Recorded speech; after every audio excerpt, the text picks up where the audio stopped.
Here I have VIVO V23 and today I'm going to show you how to enter safe mode on this device. So firstly you have to hold down power key, and after the turn off menu appears you have to hold your finger on power off, and then when it proposes you to reboot to safe mode, type OK and device will be restarted in a safe mode.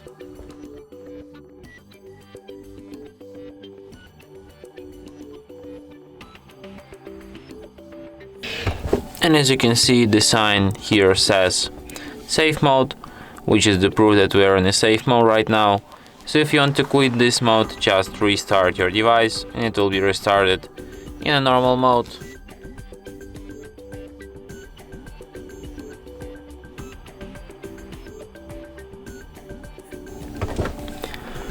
And that's it.